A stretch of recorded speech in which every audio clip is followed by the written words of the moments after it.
Just really, really proud of our guys. Just fought all the way to the end this whole season. What these guys have been through, the adversity that they had to deal with, and for them to show, we were down big late, and just to show the love for each other and the connectiveness, and the true caring to fight all the way back like that to give yourself a chance to win that game is just phenomenal. There's a lot of emotions in that locker room right now. I wish I could have did a little bit more myself to help these guys and to help them win this one too, to keep going, because we're playing good basketball at times, and it's really, really hard for those seniors. But you got to give Wisconsin credit too. Some guys that have been struggling shooting the basketball shot really well tonight.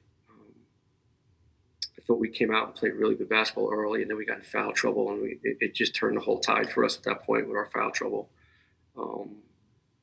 And then the second half, we got down, but man, these guys, they don't ever stop. They don't ever stop. And hopefully we get to continue to keep playing a little bit more here. I mean, when you look at our metrics and who we are as a team and who's playing well, hopefully we have an opportunity for postseason play. Thank you, Coach. Corey Geiser, let's come to you. Mark Brennan, you're on deck. Jim, I'm not trying to get you in trouble here with the officials, but Davison looked to be falling out of bounds when he called the timeout. What did they explain to you on that? Should he have been able to get a timeout there, falling out of bounds? He looked like he was falling out of bounds to me as well.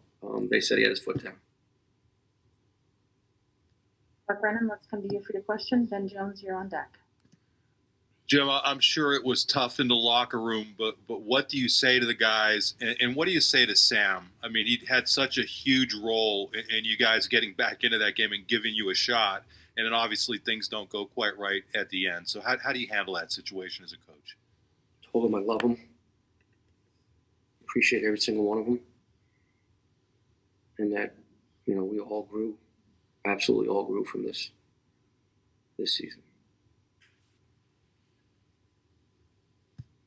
Ben Jones, let's come to you for a question. Then Dave Jones, you'll be on deck. Jim, the decision to sit John in the first half and then MJ didn't play for the final 4 or 5 minutes or so, both of those, what were sort of the thoughts that went into that? John having 2 fouls, it was such a physical game, and the flow of the whistles, like there were a lot of calls in the first half, and I just didn't want to risk having John in there to pick up his third. He's just too vital to what we do. We were up 8, and then he picked up his foul, and I think they made like 11 free throws in a row in the first half, and I didn't feel like we could risk, having him get in foul trouble just because he's so important for us, and we try to survive it. The MJ situation, it was just a matter of who had it going late, and Sam really had it going, breaking him down, getting to the rim. I think he made like 3 baskets in a row so they get us back in it. So that was all. Was that. Dave Jones, let's come to you. Nate Bauer, you'll be on deck. Jim, can you hear me? Yes. Okay. I've watched a lot of basketball teams, and I don't know that I've seen a team that plays as hard when things aren't going well, and consistently so. What do you think has made that happen with this club all year? I think there's a lot of heart in that room. We're a bunch of competitors. We trust each other. I think we always play with confidence no matter what.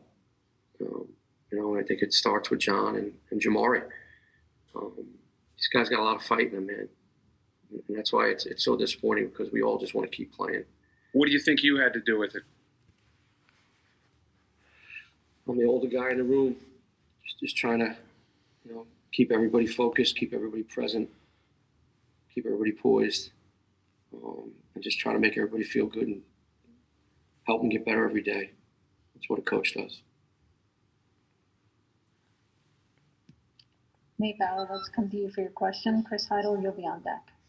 Jim, the stretch of hot shooting for Wisconsin that kind of bridged the end of the first half and the start of the second half, I guess how are you trying to counteract that? What did you feel like led to that for them? The foul trouble that we got in. Like I said, I think we were up 8, if I'm correct, and then I think they had like 11 free. I mean, they went 11 for 11 in the first half, which was, obviously you got to credit them. But when we got in foul trouble, it kind of hurt the whole flow of everything. I think John had to. Who else? Trent had to. Sam had to. It just kind of, we were in a flow, and then it kind of, and you got to give them credit. They were aggressive. They were getting in there. They posted us, and then it broke us down. I thought we became a little bit passive at that point, and then they went on that string. And I thought that 3 that they hit right at the end of the half was big. I think it was a 7-point game, and everyone wound up being down 10. So that was tough. Title, let's come to you for a question. Daniel Gallen, you'll be on Beyond Deck. Hi, Coach. Sorry about the loss this evening. Just talk about your season with the team. I know you were brought into this, with what's going on up there at State College. Just talk about your whole season and what do you think about your future with Penn State? Yeah, it's kind of tough to talk about the whole season right now. We're still pretty emotional. It's still pretty raw. I love these kids. I love these guys. They've all given their heart and soul. Everybody did. Everybody associated with the program did. And it's always hard when a season comes to an end. But especially this one, in the way it did, because these guys had so much fight. These guys could have laid down several times this year in tough situations, and they never did. And to me, that's what makes me proud, more so than the wins and the losses. It's just that, these guys are going to be prepared to handle a lot of things that are going to be a lot tougher in their life because of what they went through right now. And that's what I kind of said to the guys is, whichever direction everybody goes in the future, you're never going to forget this. Daniel Gallen, let's come to you. Dave Melinda, you'll be on deck for questions. Jim, you guys get that rebound with 20 seconds left and no timeouts. What did you want to see on that final play, and where was Sam trying to go with the ball on that last one? So the previous, 3 or 4 possessions, we went for the high ball screen with Sam, and he got layups and fouls, and we were going right back at it. You got to give them credit. They did a good job. Kicked it back to Jamari. I thought Jamari might have driven it at that point. He didn't give it back to Sam because Sam had it going, and we were trying to get the same stuff that we got the past 3 possessions in a row. Dave Melinda, let's come to you for a question. Hey, Coach, what will be your message overall to the fan base about how you guys fought all season and not basically, as you said, at times you felt like that you wanted to lay down? Can you repeat that again? I'm sorry. What would be your message to the fans and just to everybody in college basketball show that you guys were not going to give up all season? And as said, there were times you felt like you guys wanted to lay down, but not really. You kept going all the way through. What is your message to State College and the rest of college basketball about you? Our guys never wanted to lay down. They actually had options. They could have if they didn't have such great character. I just think the wins and losses. We didn't finish with as many wins as we wanted to. But when you look at this team and the way this team is built, and for anybody that knows the game of basketball at all, to see what these guys have done and see what we've all done as a group, you got to really appreciate that. We're a little undersized. We don't necessarily have an NBA player, and we're playing with the best teams in the country to the last second, to the last shot every single night. I would assume that the Penn State fans, because that's what Penn State fans are, the real fans that really appreciate everything these guys do. And, if people don't recognize and cherish what they just saw in everybody, but more so in John Hara and Jamari Wheeler, then I think everybody missed the boat. That was pretty unbelievable.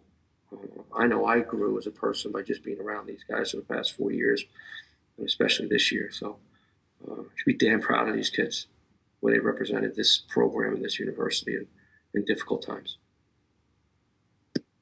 Geiger, let's come to you. Here will be our rundown. Mark Brennan, Evan Patrick, Dave Eckert, Justin Morgenstein, and we'll wrap it up. Jim, just to confirm, if the NIT is available, do you want to play in the NIT? And whose choice will that be? Will it be the players or the school? We will absolutely play in the NIT, and we were all on the same page. School, the players, we all want to play. We want to keep this thing going. So if we get invited, we'd be more than happy. We'd be excited to play in the NIT. Absolutely. Mark Brennan, let's come to you. Evan Patrick, you're on deck. Jim, Corey asked my question, so I know that it's late there. I'm not going to bother you with another question. Thank you. Thank you. And Patrick, let's come to you. David Eckert, Justin Morgenstein, you'll wrap up this session. Jim, you've been in the coaching ranks for such a long time, but the way you've talked about this group throughout the entire year, it seems like it's been a really special, close-knit group. What about the group has been unique for you, and what are you going to remember most about these guys? Yeah. Well, guys, just the whole year, the whole adversity, middle of a pandemic, and, Coach Chambers resigning, like that's a lot of stuff. And people really don't realize how hard this year was for the players, for the coaches. Like it was like no other. And I've been coaching for a long time. And I've coached championship teams with great leaders, and, gone to the NCAA tournament and all that stuff. But ultimately, as a coach, it's about the players. It's about the kids. And you just want to help them. And everything got just turned upside down. And you want to make sure you're there for these guys. And I'm just so proud of them. I'm proud of every single one of them. They never gave up. They never gave in.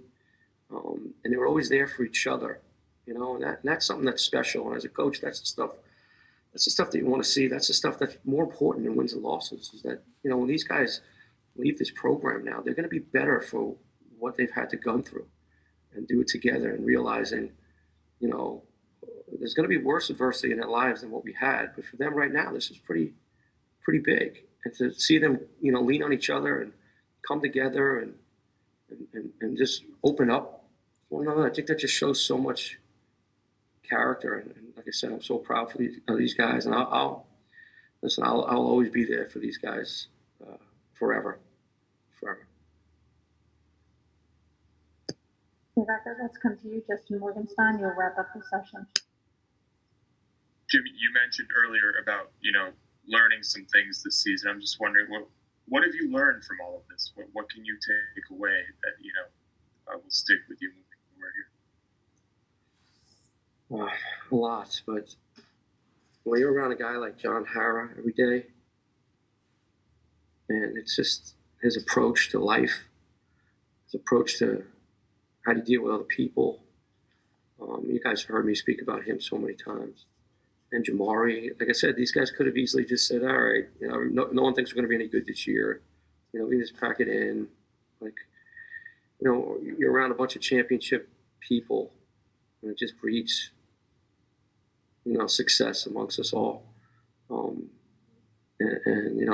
whether it's the little phone calls or the text messages or the stuff together, it's just, I grew as a coach, I grew as a person.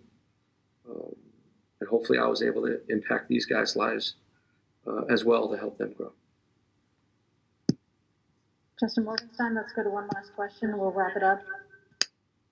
Jim, you kind of just touched on it there, but, what effect did your players and the staff, not only have on you as a coach, but you personally, and how are you going to, continue those relationships, whether you're coaching here or not in the future? This is why you coach. I know everybody thinks it's, get championship rings and wear fancy suits and all that stuff. This is why you coach. To be there for these guys be there for you, the relationships. It's pretty special. It's pretty special. And you'll never forget a year like this. That's for sure. That's for sure. And I think we all committed to give these guys, these student athletes, the best experience we could in tough times. And I think we all worked really, really hard. And that's everybody, staff, trainers, administration, everybody. So, but hopefully we still get to play. I will politic for that. I think we're one of the better teams in the country the way we're playing. I think our numbers, our metrics dictate that. Whether it's the NCAA tournament or certainly the NIT, I think a lot of people in the country, we really appreciate seeing this team play again on a national stage. And if that's the NIT, then so be it. Let's go. We'd love to do it. Thanks, Coach. Hey, guys, just want to thank everybody. I'd like to thank everybody. Thought you guys were really fair to these guys and during a tough year. I appreciate, everything you guys do for us as well, but the way you handle these guys and certainly the way you handled me, I really appreciate it. Thanks a lot. All right, we'll stay safe.